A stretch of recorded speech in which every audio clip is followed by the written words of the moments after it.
A neprišlo ti na rozum napríklad to, že prečo ja sedím v kamióne, keď môžem mástiť po Curychu celý mesiac?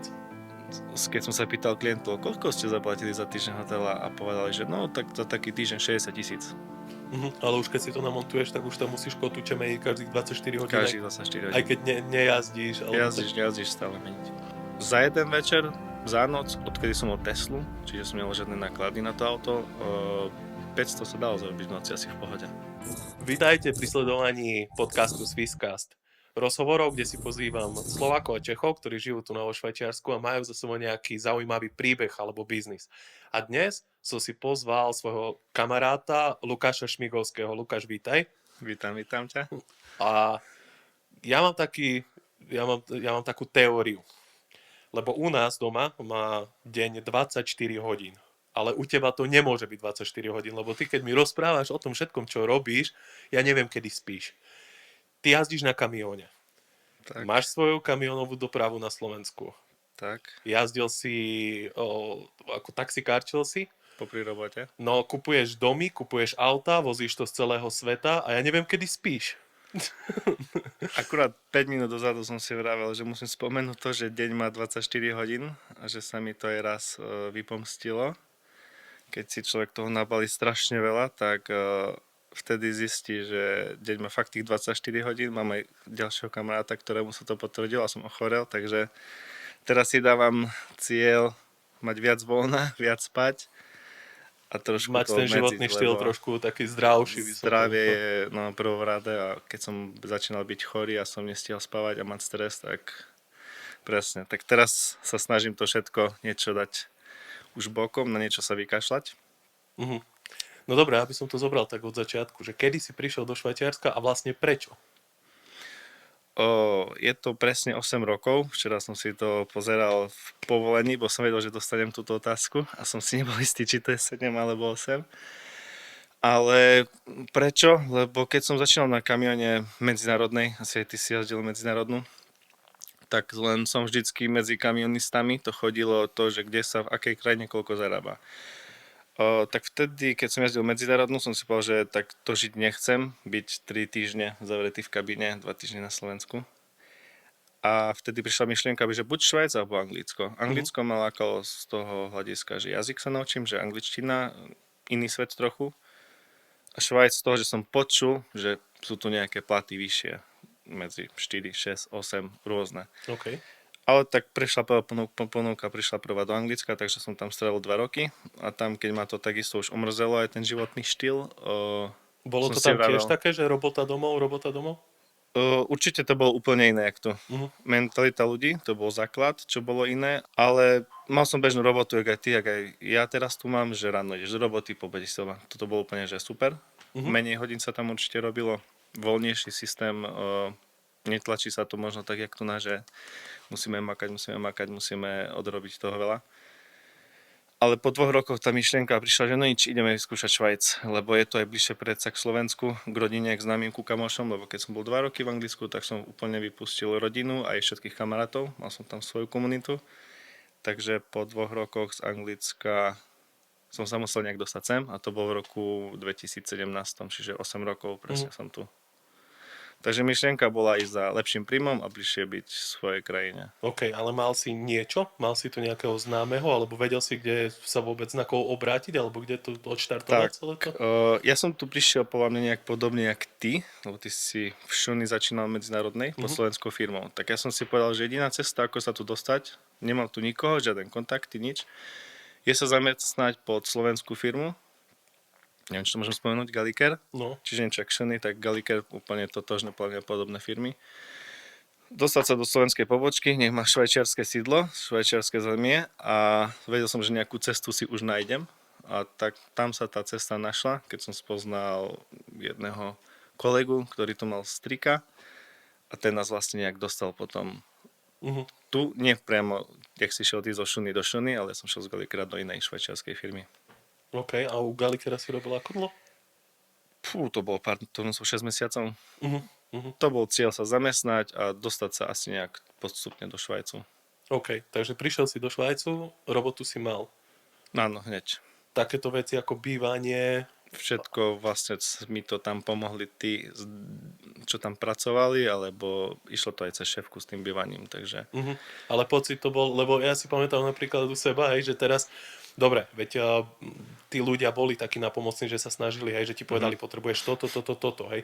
Ale teraz, že ja neviem, ja som si išiel meniť vodičák a mi povedali, že potrebuješ ísť k očnému na kontrolu. A to Presne. bolo všetko, čo mi povedali. Áno. Vieš, a teraz napríklad vlastne tá kontrola, tá pečiatka sa tu dá urobiť v každej optike väčšej. Áno. A teraz akému doktorovi ja idem volať, že ku komu sa mám nahlásiť. Až potom vlastne, vieš, pár hodín to trvalo, kým googlíš a tak Áno. ďalej a zistíš, že si to spravíš vlastne v každej jednej optike.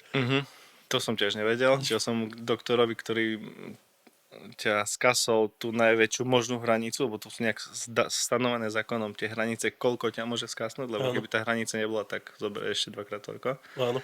Ale hej, to tam šlo nejak už, tam bolo viacero Slovákov, takže oni ma poslali, choď tam, choď toto, treba ti toto a ako ten štart som mal ľahký úplne, môžem povedať. OK, Vďaka takže tým už si tu ľuďom. bol, už si mákal. Chceš povedať aj pre akú firmu si robil?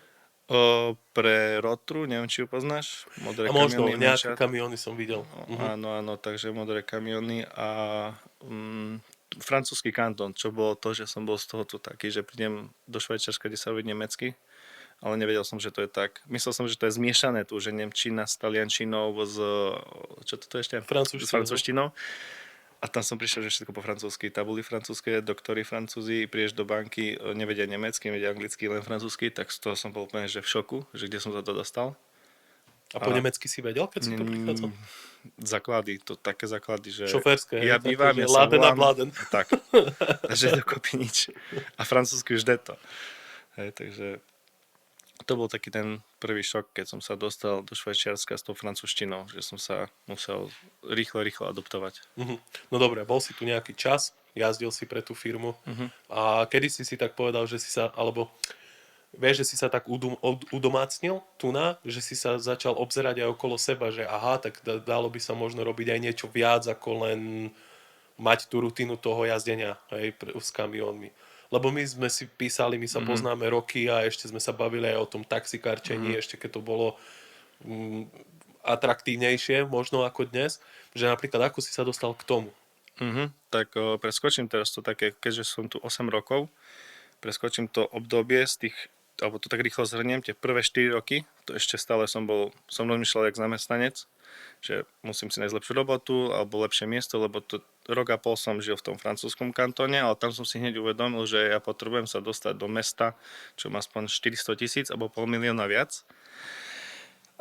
Lebo tak som bol zvyknutý v takých mestách žiť aj predtým, tak uvedomil som si, že po roku a pol, že sa musím dostať do Curychu, kde sa rozpráva nemecky a anglicky, čo mi je prirodzenejšie než francúzsky. Takže do 2 rokov som fungoval tam, tak som sa dostal do Curychu, kde som sa zase zamestnal ako na kamióne v inej firme. Zase som fungoval ako zamestnanec a v tej firme to začalo, keď som tu bol vlastne už 4 roky, som začal rozmýšľať, a čo ďalej so životom. Nejdem byť len na kamióne. Tak tam prišla myšlienka, že cez víkendy si nájsť nejakú brigádu a prvé, čo ma napadlo Uber, lebo tá myšlienka už bola aj v Anglicku ako Uber robiť. Takže som sa dostal nejakým informáciám, ako si zrobiť Uber. Behom týždňa som si to všetko zrobil a začal som jazdiť pri robote. Ešte sa spýtam, v tej francúzskej alebo v tom francúzskom kantóne, čo to bolo za mesto? Dedinka, čo má neviem, či 10 domov. Sevas. Sevas, no to je Lidl. Hej, No, vlastne tam je Lidl. pri Payern, za Bernom. A hneď Vestavayer-le-Lac, čo je dedina hneď vedľa, tak tam je veľká mliekareň, čo vozia síry, jogurty, mlieka, to sa rozváža všade. Určite to vieš porovnať, že napríklad platili lepšie v tom francúzskom kantóne, alebo myslím tú prácu z kamiónu. Určite horšie, ale hlavne keď prídeš ako nový do Švajčiarska, než do firmy, a nemáš ani papiere, nemáš vlastne ani švajčiarsky Beveligl, nemáš nič, tak automaticky ti dajú tú našu zmluvu, aká môže byť. Ale ty ako Slovák ju vidíš, tak otvoríš oči, že wow. Hej, ale teraz, keď to môžem porovnať tu, kde som teraz, tak tie hodiny tam boli ten kontrakt dosť vysoké čísla s nižším platom a teraz to mám presne naopak, že tie hodiny mám teraz niekde tu, fixné na týždeň a ten plat je niekde sem a takže to je úplne že brutálna zmena. Ale je to aj tým, že prídeš ako noviek.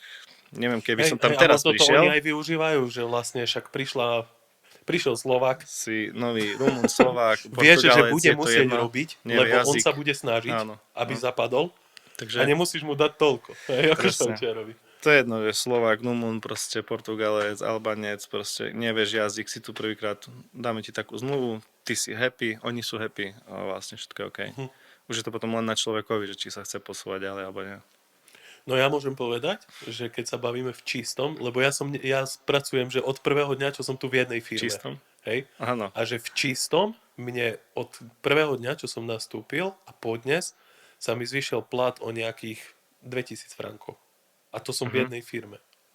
Hej, že ten prvý, akože ten moment, hej, ale ja som tiež, keď som tu prišiel, tak som jazdil nacionálku a tu bolo horšie platené, alebo si nemal ako keby prémie, diety asi, hej, ale že už keď som nastúpil na to, že som jazdil tu denne, tak už ten plat išiel hore, no a potom čo, vlek, vieš, že som vymenil náves za vlek a tam a jedno z druhým.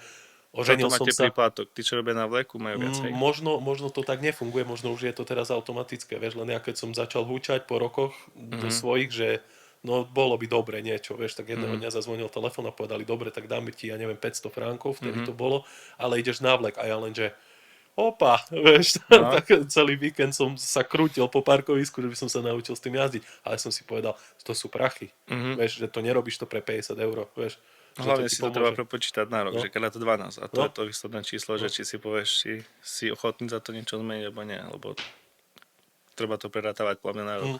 No a ďalšia vec je to, že som sa oženil, myslím, že tam sú tie dáne, potom to ide asi trošku nižšie a dieťa, vieš, že keď ti príde dieťa jednak prídavky, dobre, je to dobré, môžem povedať, že vo Švajci sú prídavky nejakých 200-220 podľa kantónu, hej, akože čistého. Ale myslím, že aj dáne ti trošku stiahnu. Vieš, No, už keď určite. máš rodinu, dieťa, tak sú tie dáne trošku nižšie. Ja nemám rád, keď sa takto baví, že koľko máš v čistom ty, koľko ja, lebo tu je bruto môže mať rovnaké, ale to v čistom je úplne, že tisícka, tak to má viac tisícka, tak to menej, lebo podľa situácie, či má deti, kde býva, kantón, a to sú veľké rozdiely, to není v stovkách. Hej, ja som to vlastne spomínal, ten Ale v rozdiel len na tisíckach, margo hej. toho, že ako to bolo pred tými 8 rokmi a teraz. Nebude to mať určite každý rovnaké, že to sú veci, ktoré sa nabalujú, ako som vravel, hej, že oženíš sa, príde dieťa, tak kvôli tomu to roky je, máš na firme ďalšie, tak Jasné. aj trošku viac, lepšie s tebou komunikujú. Už som myslel, že idem do tvojej firmy, keď mi dali o 2000 viacej čistého. Ale ideme ďalej, posunieme sa k tomu Uberu. Si povedal, že si to poriešil veľmi rýchlo všetko. Čo si vyriešil? Keď Uber začínal tak myslím, že vtedy netrebalo skoro, že vôbec nič, asi len mať vo vodičáku 1.2 jednotku, ktorú myslím máš aj ty. Čo to je? 1.2 jednotka, jak niečo prirovnám to k Slovensku, taxikársky vodičák. OK, ale tu si to požiadaš len online a príde ti nový vodičák za pár dní, že tam nemáš nič. Sú skúšky. Sú? To Lebo neviem, ja nemám či 1.2 jednotku. Nemáš vo vodičaku? Teraz nie. Ja som začal som ten proces, ale som to nedokončil. Jaký proces si začal? No, tu 1.2 jednotku. No, to si len objednáš na nete, alebo prídeš na Straßenverkehr, odoždá svoj vodičak a príde ti za pár dní nový. Tak to je. Keď sa byť niekto taxíker na Slovensku, tiež musí zaplatiť nejaký kolok a kedy si boli skúšky plus psychotesty, teraz už sami začali len psychotesty a vybavené. Žiadne skúšky sa nemusí nikde chodiť. A tuto je tak, že máš, neviem, či tam máš proste písomné testy a jazdu. Fakt? A tak dostaneš 1.2 jednotku. Ale my sme šoféri z povolania, takže my to nemusíme robiť. Prídeš na Straßenverkehrsamt a ti to vymenia. A preto to bolo. A už viem prečo, lebo ja som prišiel na Straßenverkehrsamt a mal som všetky papiere. Áno. A pani mi hovorila, že dobre, že ja vám to zoberiem a dajte mi aj vodičák a že príde vám nový do pár dní domov. A ja teraz neviem, že či náhodou to nebolo tak, že ja som išiel do Norska alebo do Švédska, že som išiel jazdiť, vieš, pre značku. A teraz si hovorím, tak ja príjem do Norska, mňa nepustia do kamionu, lebo ma popýtajú vodičák a ja poviem, vo Švajci je v tomto. A mňa na počkanie vymenili. Hej, mne povedali, že to príde do pár dní domov. No dobre, 121. A máš tu 121? Nemám. Ja som odvtedy som nešiel, lebo Uber nemám, lebo nemám tachov v aute. Áno. Keď transfer sa nám trošku, no, však povieme si o tom, tak už som si povedal, že kým nenamontujem do auta tachograf, to zbytočne mi je ísť nejakú 121 riešiť, vieš. Jasné. Že keby už na to príde, tak by som to popri všetkom, akože popri jednom náraz spravil a tak. No dobre, takže 121. Takže treba 121 a druhá vec, namontovať tachograf do auta. Všade inde to je cudzie v krajinách, len tu to musíme mať, čo je smiešné, ale taký zákon. Takže tachograf, veľa ľudí si to mýli s taxametrom, keď to niekde povieš na Slovensku. Tuto je presne to, čo je v kamione, čiže kotúč. Dajú sa aj tie digitálne na karty, ak máme kamiony, ale všetci uprednostňujú kotúč, že to lacnejšie a jednoduchšie. Ale už keď si to namontuješ, tak už tam musíš kotúče meniť každých 24 hodín. Každých 24 hodín. Aj keď nejazdíš. Alebo Jazdíš stále meniť. OK. A myslím, že tam bolo ešte niečo s poistkou, že?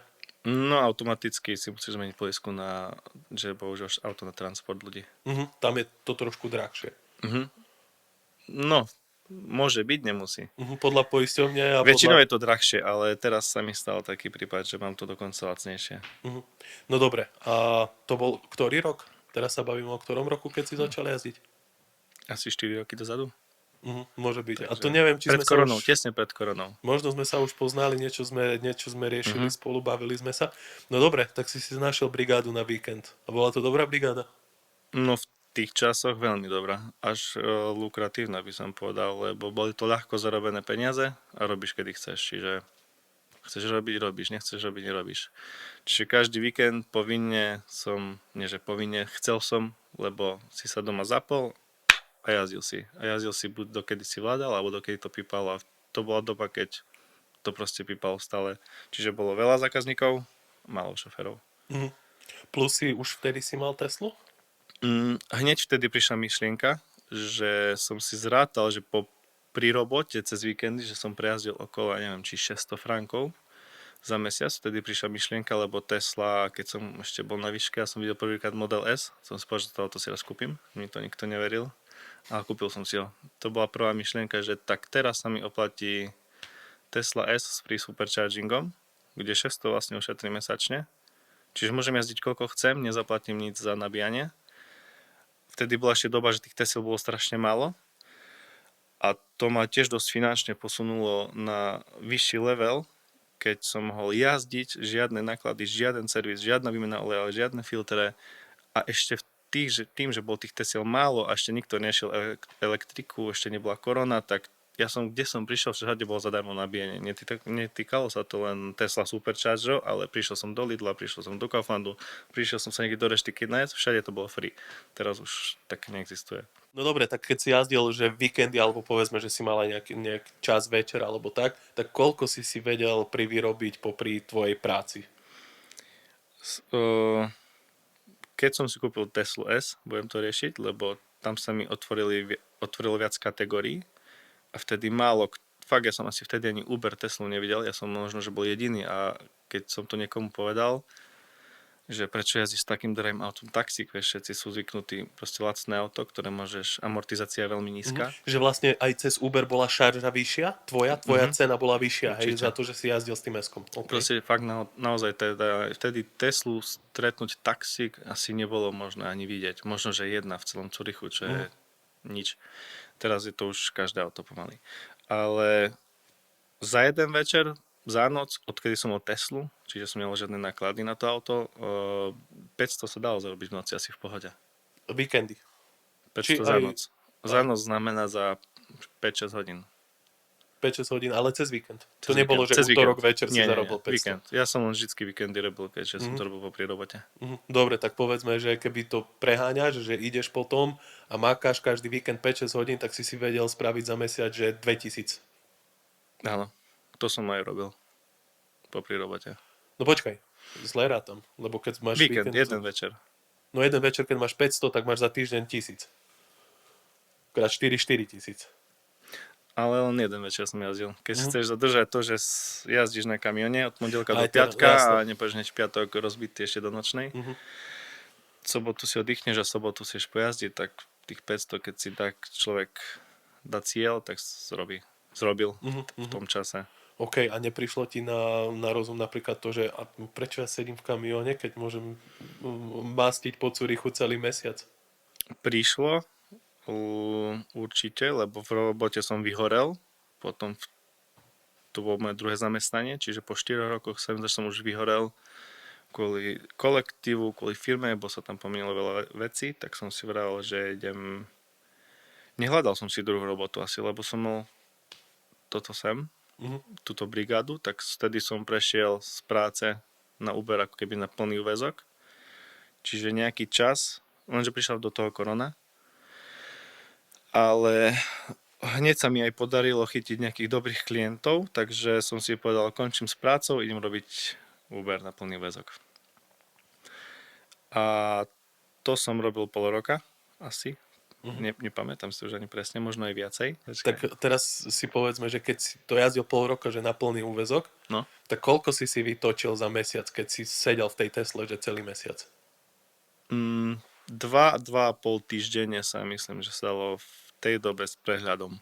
Takže bez toho, 10 že by 000, som sa teraz nezarobím 2,5. 10 000, no to je na eurá. No Dalo cez sa. 10 000 eur sa dalo takto Okolo vytočiť 10 za sa mesiac. dalo mesačne. 10 OK. 000 mesačne bol môj akože aj taký cieľ. A ten väčšinou som sa snažil splniť a aj som splnil. No áno. No dobré, a potom prešiel ten pol rok. A čo sa zmenilo? Tým, že Tesla prichádzala aj na trh podľa mňa a ľudia aj spoznávali Teslu, aj tí klienti v aute sa cítili a strašne sa pýtali, to proste už mi to šlo na nervy a každý to pozná, možno aj ty, aký to má dojazd, ako dlho sa to nabíja. Toto bola taká, že aj výhoda má tú Teslu, ale už počúvate to 20 krát denne. Ako dlho sa to nabíja, koľko to má dojazd a dookola 3 otázky, dookola. Ale presne, prišla Tesla na trh a sa dostala takto pomedzi ľudí, lebo teraz keď mám vo Švajci 10 kamarátov a z tých 10 majú 10 ľudí má Teslu. Áno. To fakt, že keby som tých 10 kamarátov zavolal ku mne domov, jak si aj prišiel na grilovačku, tak tam prišli samé Tesly. Áno. Tak vtedy sa to prelomilo podľa mňa, že prišla Tesla na trh, všetci mali super kategórie, tým pádom ja už som nebol taký lukratívny, že keď zapípala tá lepšia objednávka, tak prišiel som tam ja, teraz tam prišiel hocikto z okolia. A hlavne, to je prvá vec, tá Tesla podľa mňa, druhá vec, že sa veľa ľudí dozvedelo o tom, že je to super robota, robíš kedy chceš, zarobíš veľa, zarobíš pomaly dvojnásobok ako v obyčajnej robote niekde v sklade za 4 000. Tak začalo sa to prelamovať, že tých uberistov v Curychu, ja neviem, z 500-600 aut pribudlo na 4 000 aut. No ale my sme sa bavili aj o jednej akcii v Davose. Ešte prednedávnom, na ktorú chodíte každý rok. To ešte funguje, ja som tam šiel ako prvý, nepoznal som nikoho, kto tam bol, kto to počul, dá sa zarobiť, nedá sa zarobiť, ja som si hovoril, ja obetujem ten jeden týždeň, idem preč na týždeň. Uber ma tam pozval, lebo sa mi ozvali, že mám Teslu. Opäť vtedy ešte asi nikto nemal ani z mojich známych Teslu, takže ja som si vral, idem ich skúšať, že vraj zarobím. Slubovali mi, ale ja nie som moc na sluby už. A čo tam je v tom Takže raz ročne vo Švajčiarsku v Davose sa koná WEF, World Economic Forum, čiže sa tam stretnú presne na 4 dni, sú to od pondelka do štvrtka, je to že v plnom prúde. Firmy medzinárodné, technologické, bežné firmy, takisto Facebook, YouTube, Emirates, ja neviem, proste fakt úspešné firmy a takisto politici. Politici sa tam idú baviť o tom, ako zrobiť tento svet krajším, lepším, čo by mali zrobiť inač a firmy zase si tam dohadujú biznisy. Takže tam som bol pozvaný, šiel som tam, a zistil som, že sa tam dá zarobiť to, čo tu za mesiac bežný človek zarobí za mesiac, tak tam sa dá zarobiť za 5 dní.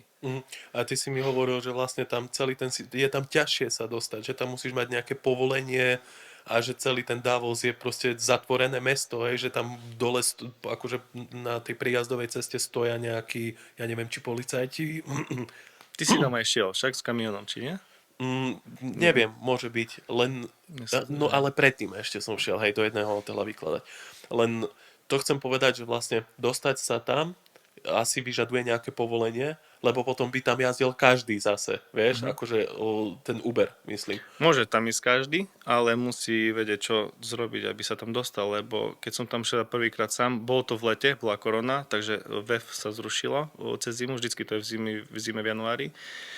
A kvôli korone sa to posunulo z januára na máj alebo jún, bolo to v lete, viem, že bolo strašne horúco. Takže teraz som dostal nejaké informácie, prvá podmienka je tam na auta, to platí pre všetkých, musia tam ísť nízkoemisné auta. Neviem tie čísla, čo sú nízkoemisné, ja som to neriešil, keďže som mal Teslu. Takže to som nemusel riešiť. Druhá vec bolo previerka auta, neviem, čo to presne znamená, pošleš dokumenty na políciu, alebo pošleš ich nejakej firme, každý rok to menia, ale konec koncom to dostanú policajti, a tí policajti ti dajú nálepko na okno, kde všade máš prístup s týmto autom, ku ktorým hotelom, ku niektorým nemáš, ku hotelom, kde sú citlivé osoby, tak ťa nepustia. Tak oni tam asi budú mať ale svoje auta. Ale s touto nálepkou nás púšťali, hej. S touto nálepkou ma púšťali aj k tým hotelom. A druhá vec, previerka ako človek, či máš nejaké rekordy asi trestné, alebo nejaké, neviem, možno, že aj dlžoby, neviem. Takisto to musíš niekde poslať, už neviem kde. Stále mi prídu tie informácie, kde to mám poslať a to niečo stojí. Je to okolo asi, teraz raz som platil 400, sem tam 300, stále to menia, tie poplatky, je to okolo 300-400. Toto keď máš, tak môžeš tam jazdiť. OK, čiže zase prídeš tam, keď to začne celé, pustia ťa tam policajti, lebo máš previerku. No a čo, zapneš si Uber?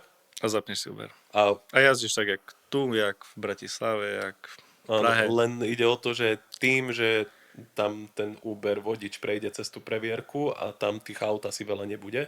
Alebo je tam veľa aut? Málo, lebo tam púšťali len Tesly alebo auta vyššej kategórie.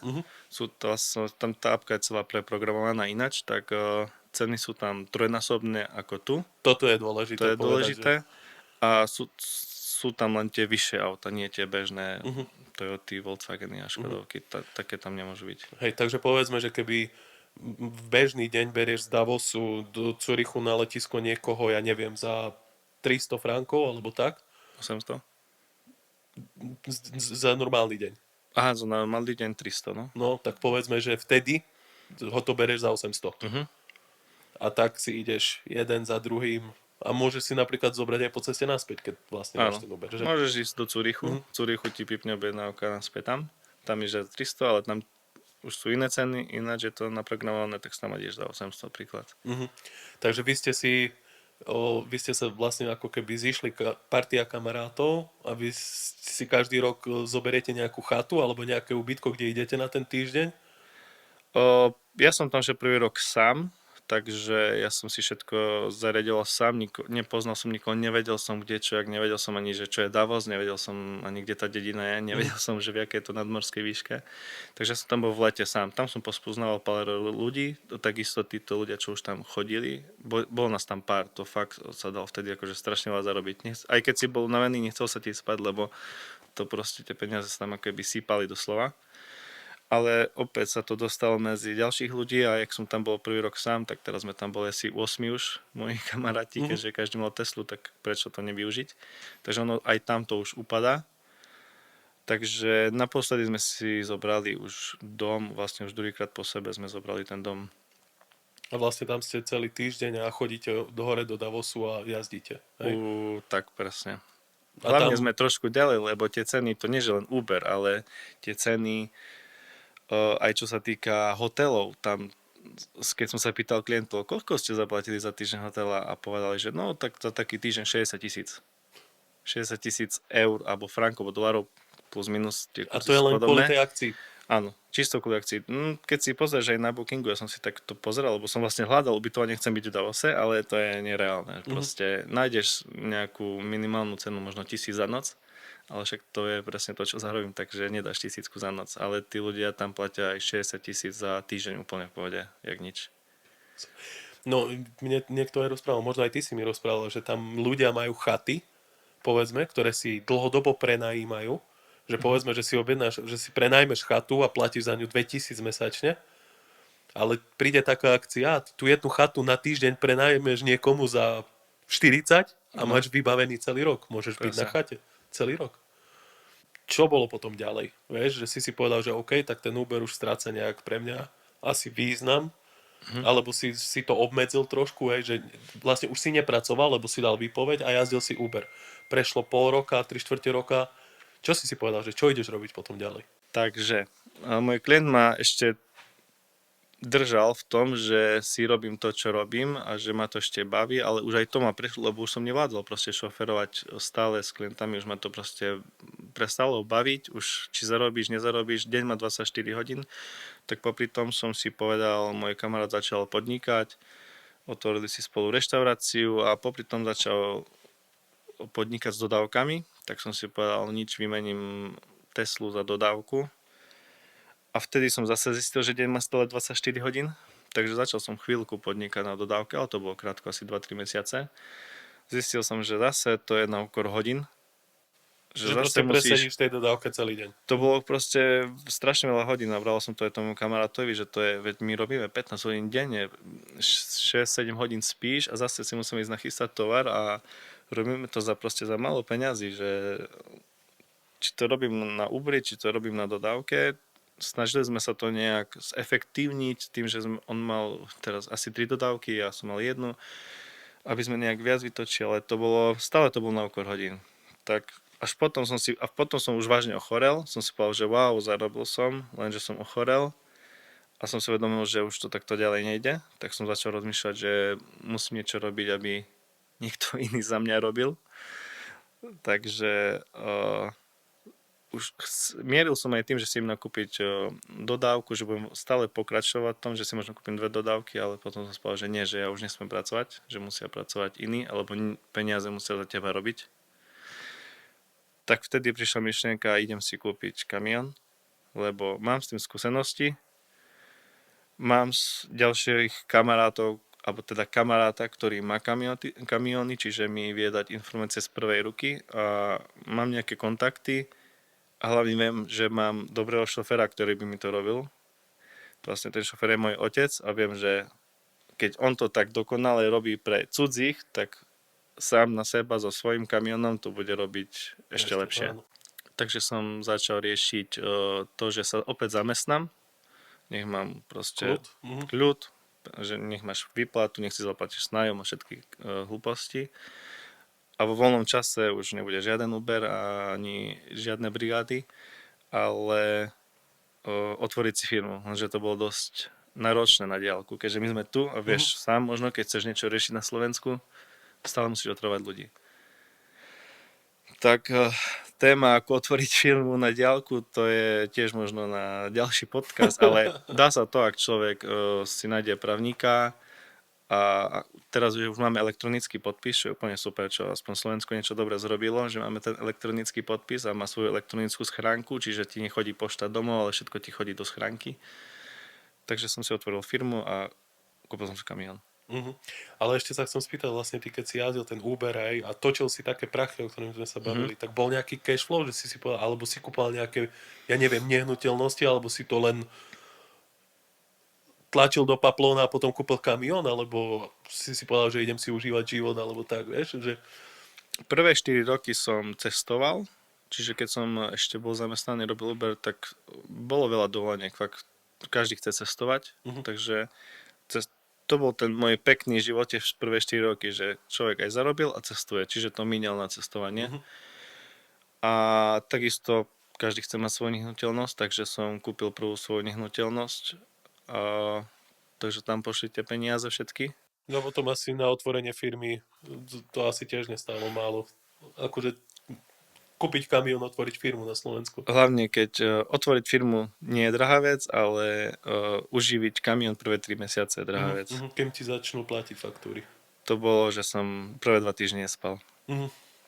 Čiže som sa prvé 4 roky akože som cestoval a potom som to začal už tlačiť tie peniaze buď mať nehnuteľnosť, kde tiež som niečo investoval, ale hlavne ten kamión mi zožral veľa času a veľa peniazy a stále žerie to čas a peniaze, ale už je to lepšie. No ale investoval si aj do ďalších nehnuteľností, alebo Máš, že tú svoju jednu, povedzme, že backup, že keby si povedal, že chceš ísť na Slovensko, tak ideš tam, alebo je to čisto len na biznis? Tým, že som sa opäť zamestnal, som si povedal, môj cieľ je sa zamestnať a začať brať hypotéky, lebo máme tu vysoké príjmy, vysoké na slovenské pomery.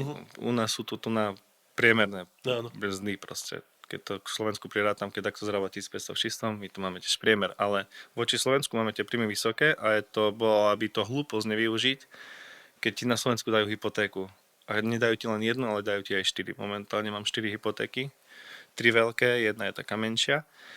Takže to bol môj plán, lebo na to človek nepotrebuje veľa času. Že to je podpísať zmluvu, zobrať hypotéku, kúpiť byt, prenajať. Čiže toto sa snažím robiť už 4 roky. Som si povedal, každý rok musím kúpiť jednu nehnuteľnosť, ale už snažím sa to kúpovať tak, aby som do toho nemusel razdiť ani euro. Čo sa dá, keď či človek napočúva podcasty od Milana Dubca, tak to bola moja hneď promyšlenka, prečo to nerobiť, keď takto môže mať 70 bytov, prečo ja nemôžem mať 70 bytov.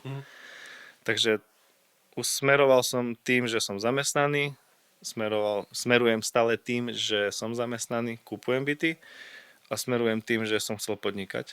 A stále sa zapodievam ďalšou myšlienkou a ešte ďalšími vecami, že čo iné robiť, lebo ten kamión tiež nie je ideálny. Ale tak tým, že tam máš otca, tak je to aj tak mentálne si nastavený, že je to fajn, nie? Že ako, vieš, keby tam máš cudzého človeka, tak podľa mňa aj ten otec je rád a váži si to, že môže, podľa mňa to nebude ani taký vzťah, že šéf, zamestnanec, asi ste v tom tak spolu, že ty si na tej strane, že OK, si ako majiteľ, riešiš tú robotu, ktorú budeš robiť, ale nebavíš sa s ním ako so zamestnancom, vieš, že tá symbióza bude asi trošku lepšia. Že ten Tak ja sa s každým bavím, podľa mňa normálne, či to je otec alebo nie otec, ale určite je to lepšie s otcom, lebo keď nám niečo sa podarí, tak sa spolu tešíme a so zamestnancom sa možno až tak netešíš. Jasné, jasné. Ale mal som vlastne aj raz, dva, troch zamestnancov.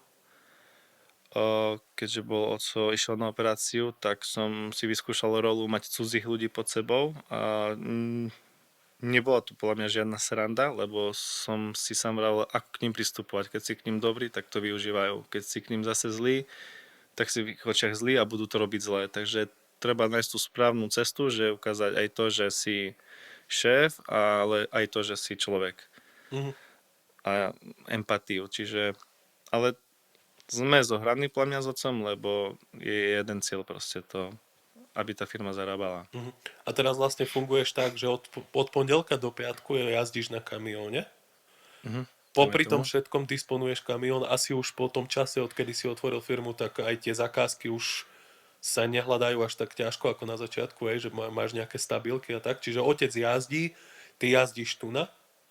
Plus do toho riešiš asi nejaký realitný trh, že hľadaš tie byty a snažíš sa ísť tým smerom. Čo ešte robíš?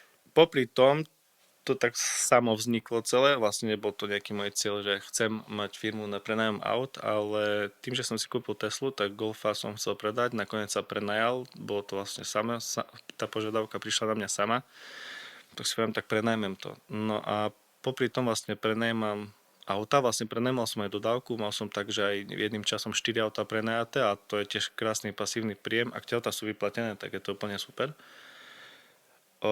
Tu je dobré asi povedať, že prenajímaš na Uber auto. Aj na Uber, aj privátne. Okay. Aj v dodávkach bola privátne prenajatá, lebo tým, že som skončil s tou dodávkou, že som si ju nechal na nájom, ale potom som si povedal, že krátkodobé nájmy zase mi berú kopec času, takže zase to musím odstrihnúť. Môže to zarábať, ale ja zase hľadám ten čas, aby som mal ten čas pre seba a krátkodobé nájmy 1 deň, 3 dní už nie sú pre mňa zaujímavé. Čiže popri tom prenajímam auta, takže áno, mám ešte teraz momentálne 2 auta vždycky v prenajme, tak aj s tým sú starosti, ale snažím sa to dlhodobo riešiť. Čiže mám teraz Teslu dlhodobo, rok prenajatú už pomaly.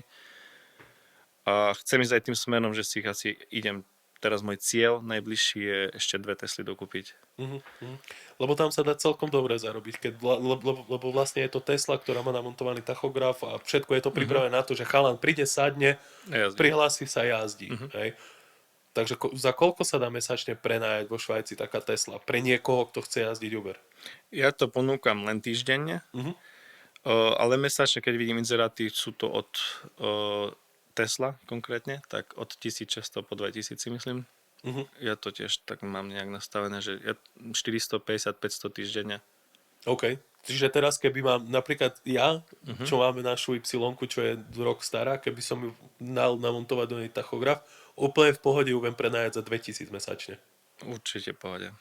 Do 2 dní podľa mňa. A to je, že je auto splatené za 25 mesiacov, za 2 roky. Keď to tak vezmem, Mhm. hej. Stálo nové 50, tak Mhm. máš auto splatené a z tvojich skúseností sa tí vodiči, ktorým to prenajímaš, tí ľudia starajú sa o tie auta, že nemusíš sa báť, že to príde proste zdemolované. Keď je to na krátkodobo, na týždeň, príde ti to doslova jak hnoj to auto. Mhm. Ale tí ľudia, čo majú to auto 9 mesiacov, tak jak teraz jeden má, tak stále keď za mňou príde, stále sú nejaké problémy, nejaké nehody, nie že problémy, s autom nie sú skoro žiadne problémy, tak príde stále čisté, starajú sa ľudia, lebo aj ty keď vozíš ľudí, alebo si vozil, alebo ja, tak chceš mať to auto Tak je čisté. to vizitka Je to vlastne, hej. vizitka šoféra, nemôže voziť ľudí Lebo z veľakrát sa bordelu. stane, že aj keď máš nejaký ten prevoz cez ten Uber, povedzme, alebo cez G-Transfer, tak keď trafíš niekoho, kto je spokojný, tak on si od teba zoberie aj to privátne číslo, že keď niekedy na budúce Mhm. príde, tak zavolá rovno tebe, lebo je Presne. spokojný. Hej. Možno aj preňho lacnejšie na tých fíčkach pre Uber, alebo tak, že sa viete určite nejako dohodnúť. Nie, že si Jasné. mal si aj, alebo máš aj takých ľudí Stále mám, hej, hej. na telefóne, že potrebujem ísť tam a tam. No ja mám tiež takú partiu Indov zo Soloturnu som chytil, že tiež keď dolietávajú z Indie, tak už bliká telefón, že chcú ísť domov. Takže veľa robí aj auto, ale aj tá čistota. A presne aj preto aj na dlhodobo treba proste prenajímať a mať svätý pokoj. Mhm. Nie na týždeň, na 5 dní. Čiže no, teraz človek je zamestnaný, sa venujem tomu prenajmu, domy a kamión. Ale domy chceš že točiť, že to chceš za pár rokov predať, alebo chceš si to nechať? Mm, tak dopredu nerozmýšľam, ako väčšinou rozmýšľam vo veľa veciach dopredu, ale toto je vlastne len Tak neprerobíš na tom. rásť. To Hej. neprerobíš na to. Vieš, Zatiaľ rásť. keď to dnes stojí 200 000, tak za 5 rokov to bude stať 230, 240. Tak, Možno sa mýlim, aj akože viac. možno to nie je, že možno to preháňam, ale Mhm. tak. No dobre teda. A poďme sa ešte porozprávať o tvojom najnovšom koníčku, ktoré stojí aj tu vonku a ktorý stojí v jednom autobazáre nedaleko odtiaľto. Ty si Mm, objednal a nechal si doviezť auto z Ameriky. áno. To je asi koníček, dá sa povedať, lebo chlapi majú asi radi auta a spojiť biznis s koníčkom je asi najlepšie, čo môže byť. A Mustang bolo, neviem, či to bolo moje vysnívané auto, ale každý sa chce povozť na Mustangu. Nemusí Áno. to byť ani auto vysnívané, tak vyskočil inzerát z Ameriky, som si vravel, prečo nie, napísal som asi fakt, že doslova 3 správy, je auto aktuálne, je, toto, dobre, kúpim. A neriešil som nejaké okolnosti okolo toho, proste som ho kúpil. Teraz je na predaj tu. Som si povedal takisto, prečo nie dovážať viacej aut, ale prv som si musel vyskúšať jedno auto, lebo stále keď človek niečo chce robiť, väčšinou má negatívne, tak keď každý ti vraví, a to treba toto, treba tamto, a ako to robíš, ako to prihlasíš, ako to precížeš, ja neviem, ja všetko robím proste za jazdy, to človek sa ináč nenaučí. Takže vyskúšal som si jedno auto sem doviesť. No momentálne už je konečne na značkách a na predaj. No ale nebolo to asi najľahšie. Nebolo. Prvá vec bolo to, že to auto stále niekde stalo. Trvalo mi to 8 mesiacov ho fyzicky tu nakonečne vidieť od kúpy. A druhá vec, to auto prišlo bez papierov a nie sme na Slovensku, nie sme v Čechách, sme vo Švajčiarsku a ja som netušil, čo mám zrobiť, kde mám najskôr ísť. Takže vyžiadalo si to ďalších kopec peniazí, s ktorými som nerátal. Ale prihlasilo sa to. Dalo sa to prihlasiť. A že tá vízia tej ceny, za ktorú si kupoval to auto, že vieš, k tomu sa chcem dostať, že ty si videl auto, ktoré sa predáva za XY peňazí a pozrel si inzeráty a zistil si, že túto stojí o 20 000 viac alebo o Áno. 25 000 viac. Hej? Tak musel si prejsť tým celým procesom, že 8 mesiacov si tu ťahal auto z Ameriky cez prístavy, kontajnery, bez papierov, potom si to tu musel prihlasovať, tak asi nakoniec bol to výhodný biznis? Mm, Keď to auto sa predá? Že, Keď že... sa predá, to som chcel povedať, lebo ja nikdy nerozmýšľam tak dopredu, že bol to výhodný biznis, kým to nie je predané. Mhm. Keď to bude predané, tak určite áno, lebo som si vravel, musím sa dostať do 10 000, čo sa týka nákladov, ho tu dostať, prihlásiť a doniesť a do tých 10 000 asi som sa dostal. Nerátol som to teraz presne, že koľko ma všetky tie náklady stáli, ale som myslel, že 10 000 som sa dostal. Čiže keď sa predá, tak chceli by som byť 15 000 plus. OK. A to je celkom dobrá korunka za... Aj keď Akože... prišli nečakané výdavky, lebo niekde sa dalo ušetriť, čo som ušetril na predslievaní a daní sa dalo ušetriť, lebo to šlo z inej faktory. Čiže ja som myslel, že mi tá clová daň strašne veľa vyskočila, že neviem doteraz, koľko je clová daň, lebo mne prišlo toto clová daň treba zaplatiť. Zaplatilo sa tam fakt málo, nejakých 2 500 alebo koľko. Čo som rátal, že budem platiť asi 80. OK. Takže tam som ušetril, ale zase som prerobil na tom, že to prihlásenie stalo 6 000. Len čisto prihlásenie, aby som dostal papier. Že A to je aký Mustang? najnovší model, čo je 2024 GTčko. GT, 8 válec, 6000 km má najazdené. Čiže teraz momentálne je v predaji. Predaj. No a tu vonku stojí nejaká MGčko momentálne teraz, ale to si riešila si len tu vo Švajci, nie? To som si len splnil sen na letné obdobie a musím ho predať. Aby si kúpil Teslu, ktorú predaješ. tak. No a prednedávnom si bol na výlete, z ktorého si mi poslal fotky. Tam boli nejaké autíčka. A tak si povedal, že dobre, tak jedno auto som dotiahol z tej Ameriky a už viac nie, alebo... Vyskúšal som si auto doniesť z Ameriky, teraz ďalší plán je vyskúšať si auto doniesť z Dubaja. Tým, že prihlásenie z Ameriky ma to stálo 6 000, kvôli tomu, že som mal technický preukaz. Chcem si vyskúšať doniesť auto z Dubaja do Švajčiarska. Na Švajčiarsku sa mi páči to, že tu vieme prihlásiť auto americké. Netreba robiť veľké zmeny. Na Mustangu sa museli robiť iba 2 zmeny a to je stišiť výfuk. Čiže naše auta všetky švajčiarske nemajú v techničáku, že koľko majú decibelov. No môj Mustang má. Tie decibely znižili akože o polovicu. To auto je úplne tiché. Okay. Ten 8 válec, ktorý si turoval, keď si bol pri mne, už je o polovicu tichší. Aha, OK. Úplne, že tiché auto zrazu to je. Takže výhoda je tá tu vo Švajčiarsku, že môžu mať oranžové či červené smerovky, môžu mať červené brzdy. Akurát vadia im tie decibely. Tak teraz chcem vyskúšať doniesť jedno auto z Dubaja, ak to bude jednoduchšie, s tým, že to donesiem s technickým preukazom, ale jednoduchšie to prihlasím, tak myslím, že ich budem viacej dovážať. A tie ceny sú tam dobré? Ja som si to len tak pozeral. Niečo bolo za viac peňazí, niečo bolo za menej, niečo bolo že plne že drahé, že sa im to neoplatí, ale niečo zase bolo že lacné. Ale tie auta sú v rôznych úpravách a ťažko povedať, že musím si vyhľadať konkrétne auto, pozrieť si všetky náklady, koľko ma to vyjde, ale sú nižšie, len... No a ty si mi poslal fotku, čo to bolo, nejaký Maybach GL. To bol Maybach GLS 600, ale pod kapotou ja ani som nepozeral, či to je 4 liter, či čo to je, lebo není to originál Maybach. Mne sa zdá, že to bol len kit. Aha, OK, nejaká predávka. V Dubaji sú špecialisti tým, že tam je lacná pracovná sila, akože doslova lacná, oni fakt majú, že 200-300 mesačne za také peniaze tam robia, ale sú to rodení krajčíri. Čiže som tam videl ľudí, ktorí vedia ten interiér prešiť úplne, že ako keby to bol originál Brabus. Úplne ten strop, volant, prístrojovka, sedačky. Proste som povedal, že to je Brabus, ale pritom to nie je Brabus. Len oni to takto prešili, lebo je to lacné pre nich, vedia to pekne robiť a tým pádom to zdvihne tú hodnotu auto. Aj to auto, že som ti poslal, bol asi oranžový interiér. Taký červeno-oranžový. Bol oranžový, len to svetlo a to všetko tam bolo horúco a neviem čo všetko som to len tak narýchlo natočil a tá jas tam bola iná, ale bol oranžový a to bol masaker a tie auta tu vedia aj za dvojnásobok, si myslím. Nenájdeš tu také auto, takže to ťažko povedať, že oplatí sa, neoplatí. Proste to auto treba tam kúpiť za 50 a to predať za 100. Áno.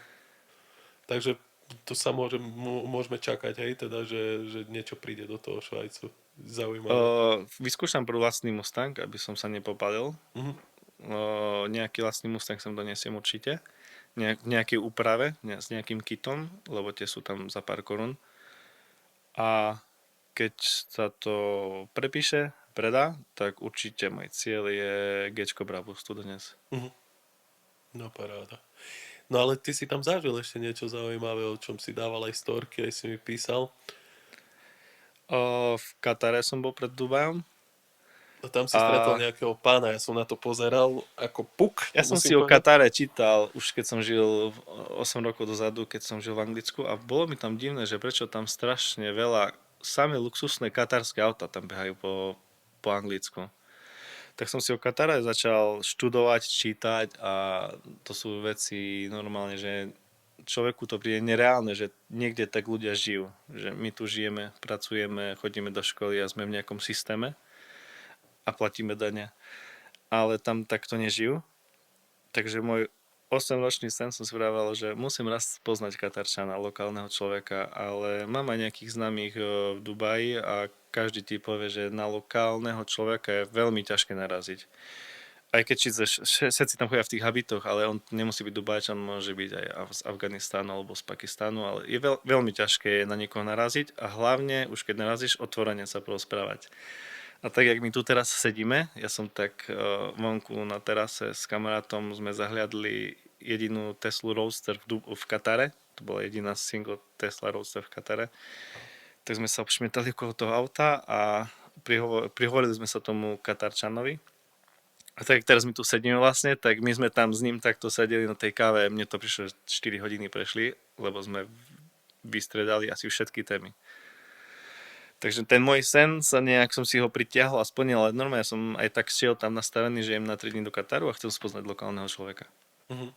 On vám aj ukázal, že kde a ako žije? O, tak začala téma, sadli sme si k nemu na kávu a začala téma hneď prv o autách, klasika, a potom o jeho živote, že my sme proste z Európy, on vie, ako tu žijeme a teraz ja som chcel vedieť, je to pravda, že či sa tam tak žije, ako žije teda Katarčania, ako si žijú. A jasné, povedal, my máme od štátu vilu. Vila je proste pre nich niečo, ak každý máme na Slovensku dvojizbový, trojizbový byt, tak pre nich je vila, to je štandard proste. 2000 m2 to je štandard zadarmo od štátu a ja, že chcem Každý to, jeden Katárčan. každý jeden, no. Mhm. A ja, že to chcem vidieť na oči, že 2000 m2 môžeš, kde uvidíš 2000 m2 nejakú vilu, u koho? To Áno. možno nemajú ani známe hviezdy, také veľké domy, teda vily. Takže na druhý deň som prišiel k nemu domov sa popozerať. A on bol priateľský, bol taký v pohode, že tu poď vlastne ku mne domov, neviem, či večer neprídeš tu s maskou, alebo vieš, že toto, že nemal s tým problém, že bol taký otvorený ku vám? Oni sú veľmi otvorení a veľmi priateľskí. Ešte keď som bol o 5 rokov v Dubaji, to isté. Ale prvýkrát pre mňa to bol šok, keď som tam. Keď sme boli v Dubaji na púšti a sme natáčali s kamarátom nejaké video Mustangu, tak kopec jeepov sa vynorilo spoza púšte a išli krížom proste domov. Oni chodia krížom cez púšť, nebudú chodiť po ceste a veľa ľudí prišlo k nám a že poďte k nám domov na čaj, poďte ukážem vám džavu, poďte dám vám čaj. Nepijú, takže alkohol ti neponúknú. Tak vtedy som sa zlakol, že wow, že by som nešiel, že prečo tu chodia a sa pýtam toho kamaráta to prečo, a oni sú takí proste milí, oni ťa chcú pohostiť. Takže som bol zvyknutý na to, že Vedel si, čo máš čakať, hej? moslimovia, není moslim ako moslim určite, ale my sme nastavení na moslimov, na tých, čo tu nažijú vo Francúzsku, čo tu robia len plechu, ale ja som tam bol nastavený ináč a už som bol taký, že ja veľmi rád privítam takého, čo aj on teba privíta a on bol otvorený hneď, že nechodia do roboty, takže čo má robiť, veď robí si kamarátov, kontakty, robia, Takže čo ste chcú. sa išli pozrieť k nemu domov. 2000 metrov štvorcová vila u Katarčana, ktorý nemusí pracovať. Nemusí pracovať do konca života. A z čoho majú peniaze? Majú doživotný ren od štátu. Čiže od štátu majú, aby som to tak zhrnul, vila zadarmo štandard 2000 m2, to je štandard, keď takto má väčšiu, takto má aj 3000. Elektriku majú zadarmo, vodu majú zadarmo, benzín je tam dokonca lacnejší ako voda sa mi zdá. Nepozeral som ti ceny, ale som tak čítal, počul a trošku som... Neprerátal som si to v hlave, už ma to tam ani nezaujímalo, koľko stojí Ale vodu benzín. si kupoval, nestále Euro 50 za Nekupoval, liter. lebo stále mi takto... Nekupoval, lebo stále mi niekde dali vodu. Okay. Takže stále som dostal vodu niekde. Majú doživotný rent, zdravotníctvo majú zadarmo, školu, ak máš dieťa a chceš poslať dieťa niekde do Ameriky, tak štát sa o to postará, zaplatí to celé. Takže oni žijú zadarmo, majú doživotný rent zadarmo, čiže nemusí chodiť do roboty. OK. Keď chcú, môžu. Auto maláke. Vravil, že v druhej vile má 12 aut. To ani neviem aké, ani ma to nejak nezajímalo, keď mi stačili vidieť iba tie 4. Vo svojom dome mal 4 a to bola Tesla Roadster, čiže tá prvá Tesla, čo sa vyrobila. Ja tie auta názvy nepoznám. Potom to bola tá typická Toyota do pušti, taká tá To je škaredá. nejaká tundra, tie také veľké. Tundra bola tá obrovská, tu si sám prestával, tá tundra bola fakt vysoká. To nastupovanie bolo proste jak ani Gčko na druhu, čo je vždy každý na druhu, tak ani do toho sa tak vysoko nastupuje ako do tej tundry. Dobre, ale nebolo tam, že Lambo, Nie, Ferrari, oni Ferrari. športové auta vôbec, ani v Katare sme Lamba žiadne vôbec nevideli. Oni majú všetci Land Cruiser, Defendere a tieto tundry. Ale úplne, že upravené v šialenej výbave. No dobré, a koľko je tých Katárcov potom? Vieš, akože tých Mne domácich, sa lebo ja si zdá- myslím, že akože, dobre, tak makajú tam na nich kadejakí, ja neviem, hej, z Afriky alebo z Indonézie, ja neviem, hej, nebol som tam, Z netuším. Afganistánu, z Pakistánu a z Filipín, z Thajska. Veľmi málo, ako na ulici sme ich nikde nestretávali. Jedine sme ich mohli vidieť nejak v aute, že idú auta nejaké také väčšie, katarské, tie ich veľké tundry a čo, tak, ale všetci majú čierne okna, takže nevidíš do aut, ale väčšinou sú to oni, lebo pochybujem, že by nejaký zamestnanec, čo tam má Pakistánec šiel hej, na katarských značkách. Čiže môžeš ich vidieť podľa mňa len tak auta okolo idúce a v noci potom na ulici, keď všetci vidú o 8 večer, keď už je chladnejšie, tak v starom meste tam ich človek tiež môže stretnúť. Tak ale tých ľudí, som ti zabudol odpovedať na otázku, je podľa mňa, nečítal som, ale neviem, či nie okolo 30% možno z populácie je Katarčanov a 70% sú asi cudzinci. A vlastne ten štát má peniaze z tej ropy, že si dokáže zaplatiť všetkých Nie, tých oni majú ľudí? zemný plyn. Okay. Majú, sa mi zdá, že 11, vravel nám 11 lodí každé 2 dní, alebo každé 2 dní posielajú na predaj a zemný plyn. A majú proste toľko tých peňazí, že nevedia asi čo s nimi, tak to dávajú ľudstvu. Dobre teda, takže najbližšie môžeme čakať, že príde Gečko Brabus, hej, že one... Je to môj cieľ. Najbližší. Potrebujem ho. Dobre, super, tak ti ďakujem veľmi pekne, že si tu dnes prišiel, že si nám porozprával vlastne svoj príbeh celý, ako sa dá, nedá zarobiť vo Švajci. No a možno budeš aj inšpiráciou pre niekoho, kto by rozmýšľal nad tým skúsiť nový život. Uvidíme. Možno o 3 roky sa tu môžeme znova stretnúť a ja si myslím, že za 3 roky to je veľká doba a u mňa za 3 roky sa podľa mňa vie zmeniť strašne veľa. Keď si človek spätne vezme, že za 3 roky, kde som bol, čo som mal a teraz, tak môžem si dať potom repete. Dobre, tak ďakujem ešte raz veľmi pekne. Super. Ďakujem, že ste to sledovali. Ak sa vám takýto content páči, tak choďte like, odber na YouTube a my sa počujeme a vidíme na budúce. Lukáš, tebe ešte raz ďakujem veľmi pekne a majte sa. Ďakujem ti.